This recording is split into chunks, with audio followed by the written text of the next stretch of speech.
Now, as an individual who wants to go to the Senate, I want to go to the Senate because it's one of the few places that one individual can hold things up, can change things. Okay? What we're on is a ship that's a 500,000-ton tanker doing 26 knots, and the momentum on it is just awesome. Anybody who says they're going to go down and just change it all is clueless. They're not going to go down and change it all. When I go down, I'm going to the Alamo. That's where I'm going. Because that's what it's going to be. If you look at the monetary situation that we now have, the $14 trillion of debt is one thing. But the fact of the matter is, for instance, we have $2 trillion that we have to roll over within the next few months. Already, the Treasury is literally transferring from one part to the other because they can't sell the Treasury notes in the open market. So you have to grasp on the monetary side we're screwed. Yes.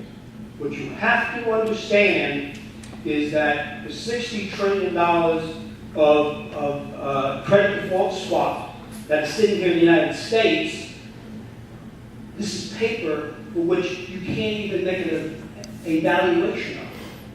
You can't even understand what the value is. And worldwide, the level of credit default swaps, some people have estimated as high as $600 trillion. How you can get that much is beyond me. But then again, what it is, a credit default swap is simply an insurance policy. So you have people selling each other insurance incessantly. You know, Aristotle says, gee whiz, all wealth comes out of the ground. Well, it does. And this stuff, it doesn't come out of the ground. It comes out of thin air. That's why you can make so much of it. But the liabilities are enormous. Absolutely enormous. So we should understand that we're facing an economic collapse of worldwide proportions. It's going to happen. It is unavoidable. What they're doing in Greece is simply trying to buy time. Why are they trying to buy time? Because everybody who's facing the fire wants to buy time. It's that simple. If you look at the bank failures that happened in Germany in 1931, that's happened. It took 2 years after the Depression. You have to call the stock market. The first German banks to start to fail. Well, we're watching the equivalent of that right now. And it's not going to be a pretty sight. When I look at Washington, what I see is the necessity of doing several things we might be able to do. We might be able to go down and repeal chunks of the health care bill. But most of the health care bill has clauses in it that are separation clauses. The separation clause in law says, gee whiz, if it's a severance clause, gee whiz, if this part of the bill is no good, the rest continues on, even if you declare that illegal. So this is not something that simply you go in and say, we're going to unvote it out. If we have a full House and a full Senate of veto-proof levels, we'll be able to do that. But the complexity of this is far beyond the idea of just going down and fixing it. Okay? So it's very important that when the people go down, they understand why they're going down. They're going to the Alamo to try to buy time. Why do I say that? When I look at the type of people and the programs that are in motion, we are looking at almost as if we're running a post-Kerensky government in the when the Soviet Union started. In other words, we have a form of government, the socialists win. In this case, they're waiting for the trigger so they can start to really socialize the nation. The trigger is going to be this economic disaster as it falls upon us. The cries will be help us, help us, help us. The job of the individuals who go down to Congress, first priority must be to preserve the Constitution.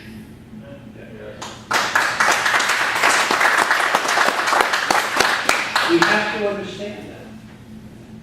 It's almost immaterial what happens in terms of spending and whatever, compared to holding the Constitution. These people are going to try and overwhelm us with all sorts of excuses why we have to do this, that, and the other thing. Let me give you an example. I came 2 days out over in New York. They had an eminent domain, a kilo type eminent domain process operator. Anybody familiar with the kilo decision? Okay, the kilo decision came out in Connecticut about 5 years ago. It was where Pfizer and company decided to collude with the local government.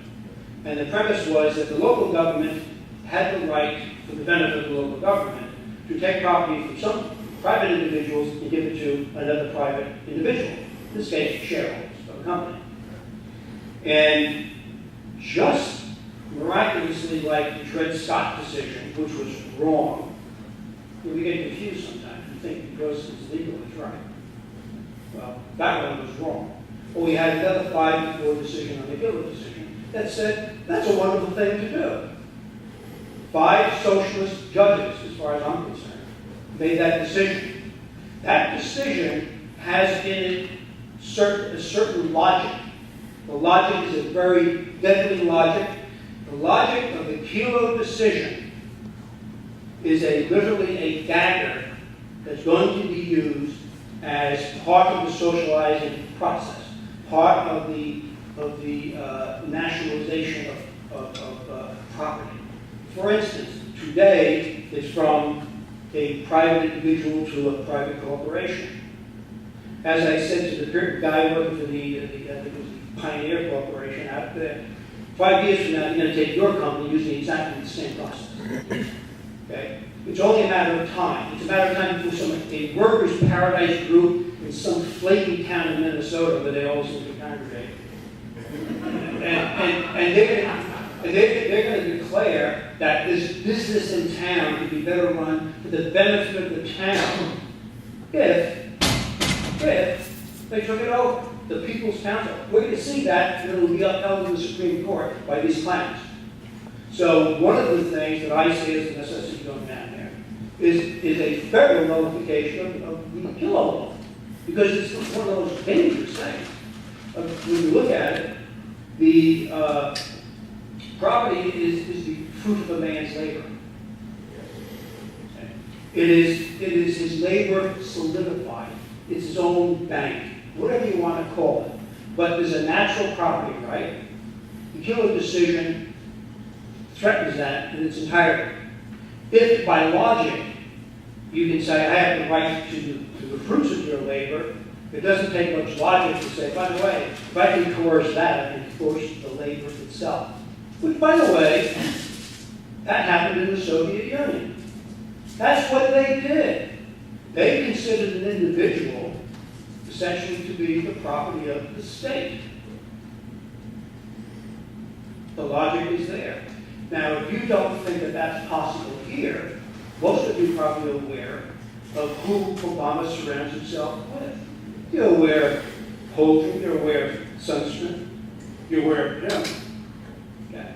One thing that you're probably not aware is he has the same mentality towards a human person as some of the worst dictators in the world. How many of you have ever heard the audio clip when he was in the Illinois State Senate? And he cast the sole vote against the Born Alive Protection Act. And in other words, a baby born of abortion should be killed. Why was that? In the clip, which is going to be on my website, he said it was inconvenient for the abortionists. Wow. So if you think, some people think, well, gee, he's such a nice guy, he's smart, so charming. I spend half my life telling my kids, not everybody who smiles at you is the best in the heart. Not every question deserves an answer. And the thing is, we have the mindset of exactly the sorts of people that the nuns taught me back in 1947 when I went to school.